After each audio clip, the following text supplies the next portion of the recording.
पेशा कानून को लेकर राजधानी रांची के धुरुआ स्थित पुराना विधानसभा में एक परिचर्चा का आयोजन किया गया है और इसमें कुर्मी और कुर्मी समाज के जो लोग हैं वो शामिल हुए हैं। ऐसे में हमारे साथ अधिवक्ता स्वस्ति रंजन महतो हैं, वो भी अपनी बातों को रखे हैं। बहुत सारे बिंदु हैं जिसको लेकर चर्चा की गई है और जो ड्राफ्टिंग तैयार की गई है, जो ड्राफ्ट निकलकर बाहर आया है, उसमें बहुत सारे ऐसे बिंदु हैं जिसको लेकर आपत्ति दर्ज की जा रही है। साथ ही कुर्मी को कैसे एसटी में शामिल किया जाए, इसको लेकर भी लगातार कुर्मी समाज की ओर से जो है बातें कही जा रही है। क्या कुछ आगे रास्ता निकलकर सामने आएगा, ये जानने का प्रयास करेंगे। स्वस्ति जी, आपने भी बहुत सारे ऐसे बिंदु थे जिसको लेकर अपनी बातों को जो है रखा है। क्या कुछ निष्कर्ष निकलकर सामने आया है और जो ड्राफ्ट तैयार किया गया है उसमें ऐसे कौन से बिंदु हैं जिस पे आप लोग अपनी आपत्ति दर्ज कर रहे हैं? ये जो पेशा कानून बना है, तो सबसे पहले जानना होगा कि पेशा कानून है क्या और इस पर क्यों परिचर्चा किया जा रहा है। कानून, कोई भी कानून बनती है तो चर्चा परिचर्चा होनी चाहिए। कोई भी कानून बनती है तो उसका आलोचना होना ही चाहिए। ये कानून कब आया, कैसे बना, ये दिलीप सिंह भुरिया कमेटी की अध्यक्षता में बनी थी और 24 दिसंबर 1996 में ये पारित हुआ संसद में और ये पेशा कानून बना। तो पेशा कानून का जो provision of panchayat of extension to schedule area, इसका मीनिंग होता है जैसे पंचायतों का अधिसूचित क्षेत्रों तक का विस्तार अधिनियम। तो पंचायत का अधिसूचित क्षेत्र, तो पंचायत क्या है, पंचायत कहाँ से आया? पंचायत में यही पेशा कानून पंचायत तक ही लागू है, शेड्यूल ग्रामीण में ही लागू है। ये पंचायत की बात होती है तो ग्रामीण एरिया में ही लागू होगी। तो ये बात जो आई पंचायत में, जो अधिसूचित क्षेत्र अभी जानना होगा कि अधिसूचित क्षेत्र कौन है, किसको अधिसूचित क्षेत्र मान के ये कानून बनाया। तो झारखंड में 24 जिला है, जिसमें से 13 जिला को पूर्णतः अनुसूचित जनजाति क्षेत्र घोषित कर दिया गया। 24 जिला, ये 13 जिला को, और 3 को आंशिक कर दिया। तो जैसे आपको समझाने के लिए, जैसे सरायकेला जिला हुआ, तो ये जो अधिसूचित क्षेत्र जो घोषित किया गया, किस आधार पर घोषित किया गया भाई? मैंने अनुसूचित जनजाति की परसेंटेज जहाँ 33.08% हमारे सरायकेला में है। तो पूरे राज्य को आप अधिसूचित क्षेत्र घोषित कर दिए और रेस्ट पॉपुलेशन कहाँ जाएंगे? बाकी समाज के लोग कहाँ जाएंगे? अनुसूचित जनजाति के अलावा और भी जो जाति हैं वे लोग कहाँ जाएंगे?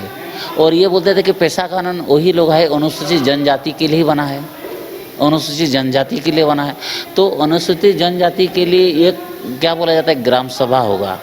ग्राम सभा जो निर्णय लेगी वही निर्णय सबको मानने के लिए बाध्य होगा।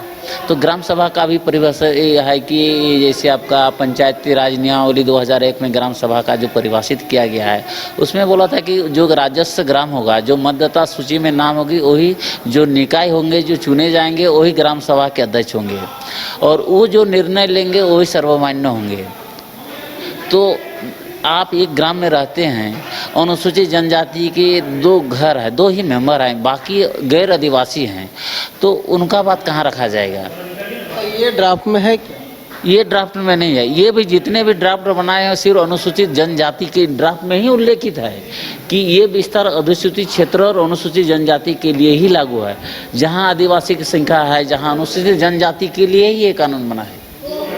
अगर 10 घर है उसमें से एक घर भी है तो भी फिर उसी घर में ये कानून लगेगा। अनुसूचित जनजाति के लिए नाम ही इसका पड़ा है कि पंचायतों का अधिसूचित क्षेत्रों तक का विस्तार अधिनियम तक ये लागू है।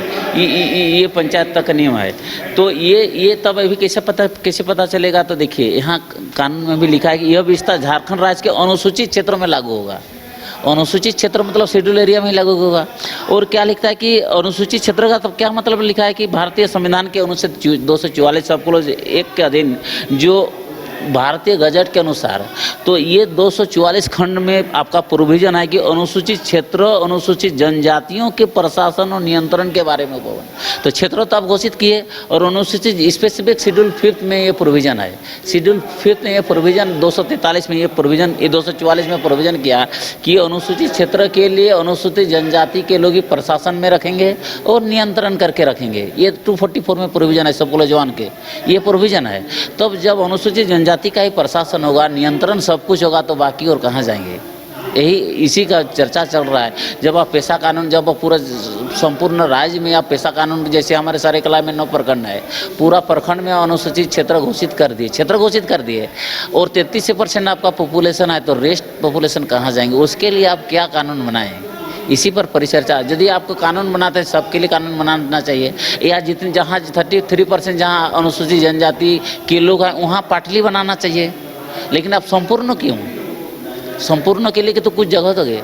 और यह से ग्राम सभा का निर्णय होता है कि जैसे ये प्रोविज़न भी आया है कि आपको जैसे विधानसभा का कोई भी कानून, चाहे संसद का कोई कानून, इस पर इम्प्लीमेंट नहीं करेगा। यही कानून जो नेता ग्राम सभा निर्णय करेगी वही सर्वमान्य होगा। इसमें इस आदेश के बिहाफ आप अपील नहीं जा सकते हैं, रिवीजन नहीं जा सकते हैं, हाई कोर्ट नहीं जा सकते हैं, सुप्रीम कोर्ट नहीं जा सकते हैं। तो क्या ग्राम सभा का निर्णय सब मानेगा? नहीं मानेगा।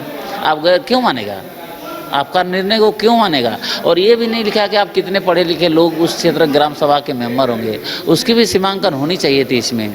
और जहां आप एक लोकतांत्रिक देश में इस तरह रूढ़िवादी परंपरा शासन को लाना, ये मेरे विचार से उचित नहीं है। जैसे ये व्यवस्था ही है कि अनुसूचित क्षेत्रों में जो परंपरागत शासन व्यवस्था है वो ट्रेडिशनल सिस्टम है और वही स्थानीय परंपरा और रीति रिवाज के अनुसार ही संचालित होगा, रीति रिवाज के अनुसार संचालित होगा। यदि ये बोल देगा कि भाई हम ये प्रथा को मानते हैं, तुम नहीं मानते हो, लेकिन हम यदि नहीं मानते हैं उस पर उन लोग रोक लगाएगा। ग्राम सभा द्वारा यदि कोई गैर जाति लोग जिस समाज के लिए दूसरा इस रूढ़िवादी को नहीं मानता है, तो इन लोग मनवाने के लिए भी बाध्य होगा। पर्व त्यौहार में भी ये लागू, कहीं भी उनके अनुसार, उनके कहे अनुसार ये लागू हो सकता है। उनका उस तरह का उसके पास ये कानून की व्यवस्था दिया गया है। तो इसीलिए जो कानून है झारखंड सरकार, जो पंचायती ये पेशा कानून है, सिर्फ एक समुदाय को लेके बनाया है और एक समुदाय को पूरा, जितने भी राज्य को जो अधिसूचित क्षेत्र घोषित किया गया है, या यदि पूरे राज्य को अधिसूचित घोषित कर रहे हैं तो पूरे समाज को आप अनुसूचित जनजाति में लाइए, उसका बेनिफिट सबको दीजिए। आबादी के हिसाब से होनी चाहिए, आबादी के हिसाब से होनी चाहिए। यही ये जो आज परिचर्चा हो रही है इस पर होनी चाहिए और सबको करनी चाहिए। ये तो विधानसभा में ये सब बात रखनी चाहिए कि अभी तो इम्प्लीमेंट लागू हुआ नहीं है, खाली एक्ट बना है, अभी इन्फोर्समेंट हुआ नहीं है। और जिस दिन इन्फोर्समेंट होगा उस दिन झारखंड सरकार कब गजट में लाती है ये देखना होगा। तो मेरे विचार से ये गजट में लाने के पहले ये जो अनुसूचित क्षेत्र को घोषित किया है ये पॉपुलेशन के आधार पर कर देना चाहिए। उन लोगों के लिए कानून बना, हम लोगों को कोई आपत्ति नहीं है, लेकिन बाकी के लिए उसमें शामिल कर देना चाहे, उसके बाद को सर्वमान्य कर देना, ये न्यायोचित नहीं है। बहुल क्षेत्रों के लिए होना चाहिए, बस यही है कि आपत्ति नहीं है।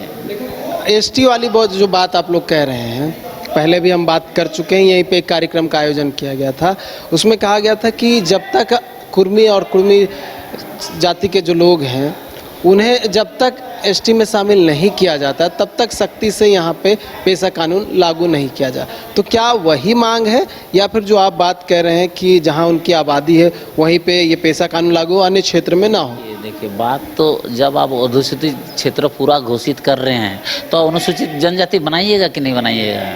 इस आधार पर तो बनाइए, इस आधार पर बनाए तब ना बोलने का फंडामेंटल राइट का तो पूरा वोलेशन हो जाएगा इसमें। तो आप चाह रहे हैं कि आप भी उस क्षेत्र में रह रहे हैं तो आप भी एसटी बनते तो हम पे लागू, पूरे राज्य एसटी बनना चाहिए। अनुसूचित जनजाति हम नहीं बोल रहे हैं, पूरे राज्य को बनना चाहिए, तब उसका बेनिफिट मिलेगा। पूरे राज्य मतलब जितने समाज के लोग हैं सब पूरे समाज को बनाना चाहिए। जब पूरे क्षेत्रों को बना रहे, उस क्षेत्र में तो वही समाज के लोग रहते हैं, अनुसूचित जनजाति रहते हैं, गैर अनुसूचित जनजाति रहते हैं, तो सबको बनाना चाहिए था। इसीलिए नहीं बोल रहे हैं कि पाटली उनको करना चाहिए था, पॉपुलेशन के आधार पर ये अनुसूचित क्षेत्र अनुसूचित जनजाति करना चाहिए था। जब भी पंचायती राज व्यवस्था के तहत आपको तो मुखिया का सर्वोपरि पद दिया ही गया है। और ये एक देखिए, ये समाज को कोई भी कानून बनता है कि समाज को सुधारने के लिए कानून बनाया जाता है, न कि समाज को बिगाड़ने के लिए बनाया जाता है। हर भी कानून होता है समाज को, जैसे पंचायती राज अधिनियम आज क्यों बना, ये विधानसभा चुनाव, लोकसभा चुनाव होता है, ये देश के लिए डेवलपमेंट के लिए, राज्य के डेवलपमेंट के लिए। तो आज इतना सरकार खर्चा करके पंचायती राज अधिनियम क्यों बना रही है कि पंचायत का डेवलपमेंट हो। पंचायत का डेवलपमेंट के लिए ये कानून बना रही है, पंचायत का डेवलपमेंट के लिए नहीं ये कानून बना रही है। और ये पंचायत राज अधिनियम जो बना, ये राजनीतिक दलों का नहीं है, ये गैर राजनीतिक दलों का है। लोग समझ गया कि राजनीतिक दलों लोग जैसे कमीशन पर काम करते हैं, इसीलिए पंचायत पर डायरेक्ट पेमेंट आ रहा है कि डायरेक्ट खर्च करो ताकि पंचायत का डेवलपमेंट करो। इसीलिए पंचायती राज व्यवस्था, नहीं तो इतने 3 चुनाव कराने की क्या आवश्यकता थी। गांव में वार्ड मेंबर, पंचायत समिति, जिला परिषद, मुखिया, लोकसभा विधानसभा का तो चुनाव हो ही रहा था, डेवलपमेंट का तो काम हो रहा था, पंचायत चुनाव की आवश्यकता क्यों है। और पंचायत में ही पैसा कानून लागू होगा, जहाँ जहाँ पंचायत है वहीं पंचायत व्यवस्था लागू होगा। और जहाँ नगर निगम क्षेत्र है वहाँ यहाँ पैसा लागू होता था, वहाँ हमेशा लागू होगा। लोग यही चाह रहे हैं ना कि आप लोग एसटी में शामिल हो जाए, इसी कारण से, क्योंकि अगर हमारी आबादी अधिक है और आदिवासी की आबादी जहाँ कम है तो हमें दिक्कत हो सकती है, जो वो कहेंगे वही हम लोग को मानना पड़ेगा। ये खाली कुर्मी समाज का ही बात नहीं हो रहा है, ये पूरे गैर अनुसूचित जनजाति का बात हो रहा है। ये सबको जगाना होगा। ये सिर्फ गैर जाति, सिर्फ कुर्मी का ही बात ये नहीं हो रहा है, ये सब जाति को इकट्ठा करके इस बात को समझाना होगा कि भाई ये अनुसूचित जनजाति जो बोलेगा सर्वमान्य होगा। इसको ये बात गूंजनी चाहिए और इस एक्ट को सुधार करके सभी के हित में बात होनी चाहिए। इसी पर परिचर्चा हो रही है। सरकार को कैसे समझाएंगे? सरकार को जो हमारे अभी जो बैठे हुए हैं विधानसभा के जितने भी मेंबर हैं, उन लोग को समझना चाहिए कि इस पर अध्ययन करके करना चाहिए कि भाई जो लोग हमारे क्षेत्र से आते हैं, सरायकला क्षेत्र से, जहाँ बहुत सारे लोग अभी देखिए 13 इसमें डिस्ट्रिक्ट है जो पूरा गैर अनुसूचित जनजाति के अंतर्गत आते हैं। महतो विधायक कितने हैं जो कुर्मी और कुर्मी? यहाँ महतो और जाति विशेष पर हम बात नहीं कर रहे हैं। जैसे आपका रांची हुआ, रांची में जैसे 7 गो विधानसभा सीट है, ये तो एसटी के लिए भी है, एससी के लिए। एससी लोग कहाँ जाएंगे भाई? जब आप विधानसभा लोकसभा में एसटी एससी का प्रावधान है तो पेशा में क्यों एसटी का ही क्यों प्रोविजन है? जब आपका लोकसभा चुनाव में भी झारखंड में जैसे 14 विधानसभा में है कि नहीं, लोकसभा के लिए 14 का सीट, राज्यसभा के लिए 6 का सीट अनुसूचित जाति जनजाति के लिए है कि नहीं। आरक्षण भी आप आदिवासी के पिछड़ों के लिए भी दे रहे हैं, तो ये पेशा में क्यों नहीं?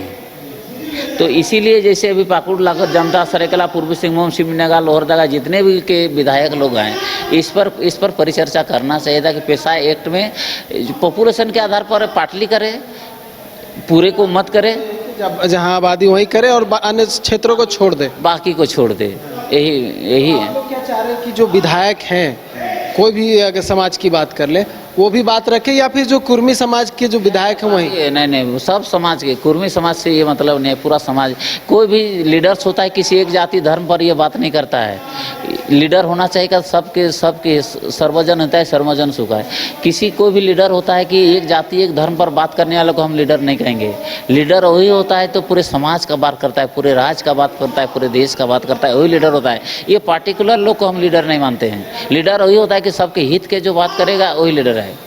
एसटी में शामिल करवाने की बात कर रहे हैं, वो तो आप लोग की शुरुआत से ही मांग रही है, तो इस मुद्दे को लेकर आप लोग विधानसभा में बात रखना चाहते हैं कि नहीं? कोई विधायक के माध्यम से बात? एसटी वाला अभी जो बात सुनिए, ये पेशा कानून अभी लागू नहीं हुआ है, तो लागू होने के लिए अभी जो वर्तमान सरकार है यही लागू करा सकते हैं कि इतना गजट में प्रकाशित आज की तिथि से ये लागू होगा। जैसे अभी BNSS चाहे हमारे जो एविडेंस एक्ट लाया, भारत सरकार गजट में प्रकाशित कर दी कि भाई 1 जुलाई 2024 से ये लागू हो जाएगा, लेकिन अभी पेशा एक्ट झारखंड सरकार का कोई भी गजट के तहत ही प्रकाशित होगा। तो मेरा कहना है कि गजट प्रकाशित होने के पहले इस तरह का परिचर्चा होनी चाहिए। ये विधानसभा में बात होनी चाहिए कि क्या अनुसूचित क्षेत्र घोषित कर रहे हैं जहाँ 50% जहाँ जो मैंडेटरी है, प्रोविजन है इसका कि 50% जहाँ अधिक होगा वहाँ इस तरह का बात होती है। जहाँ 26, 25, 23% में भैया आप पूरे राज्य को अनुसूचित क्षेत्र घोषित कर दे रहे हैं, ये समाज के लिए भी ठीक नहीं है, कानून के लिए भी ठीक नहीं है। ये खाली ऊपर में लोग जो है रोटी सेकने का काम करेंगे, समाज को लड़ाने का काम करेंगे। यदि इस तरह के कानून का सुधार नहीं होता है तो प्रत्येक लीडर लोग इस समाज को लड़ाने का काम करेंगे। ये लग रहा है इस मानसून सत्र में ये लाया जा सकता है ड्राफ्ट? ये तो आप लोगों के चैनल से माध्यम से प्रत्येक लीडर लोग को पता होना चाहिए कि पैसा यदि अध्ययन नहीं किया है तो उन लोग को अध्ययन करना चाहिए इस पर कि अनुसूचित जनजाति पर ही क्यों, बाकी क्यों के लिए कोई भी तो एक प्रोविजन होना चाहिए। जीने का अधिकार सबको है और झारखंड इसीलिए नहीं बना था कि यहाँ समाज किसी एक जाति एक समुदाय के लिए, जो झारखंडियों की लड़ाई सिर्फ अनुसूचित जनजाति वर्ग ही नहीं किया था, पूरे समाज के लोग किए थे। तो पूरे जब कानून बन रहा है तो पूरे समाज के लिए कानून क्यों नहीं बन रहा है, किसी एक पार्टिकुलर धर्म के लिए क्यों बन रहा है। तो ये बिंदु थे जिस पे हम चर्चा कर रहे थे पेशा कानून को लेकर, जिसका ड्राफ्ट लगभग तैयार किया जा चुका है और ये कहा भी जा रहा है कि वो अब जो है सार्वजनिक हो चुका है और इस पे अब परिचर्चा का आयोजन लगातार किया जा रहा है और ये विचार विमर्श किया जा रहा है कि कैसे जो है तमाम जो गलतियां हैं उसको सुधारा जाए। और ये भी कहा जा रहा है कि जहां बहुल क्षेत्र है वहां पर ही ये लागू होनी चाहिए, अन्य क्षेत्रों को छोड़ देना चाहिए। ऐसे में देखने वाली बात होगी कि कब इसे विधानसभा के पटल पे रखा जाता है और कौन से ऐसे बिंदु हैं जिस पे चर्चा होती है और आगे किस तरह से उसमें बदलाव किया जाता है या फिर नहीं किया जाता। न्यूज़ बाय स्कोप के लिए कैमरा पर्सन उत्तम के साथ नीरज कुमार, रांची। झारखंड में पहली बार मजा लीजिए क्रेजी रिवर का। प्राकृतिक वादियों के बीच 6 एकड़ में बने वाटर पार्क का आनंद पूरे परिवार के साथ लें। Equatica Funplex water park, a complete family park, excitement का भरपूर dose, huge cyclone slide, WMPS big family pool with 13 slides, big wave pools with high waves, kids के लिए अलग से play area, octopus rain dance, pendulum slides, top class restaurant, साथ ही senior citizen के लिए स्पेशल अरेंजमेंट। पूरी family के साथ बिताएं दिन भर मस्ती के पल। इक्वाटिका Funplex water park near Remta dam, चुकरू मोड़, रांची।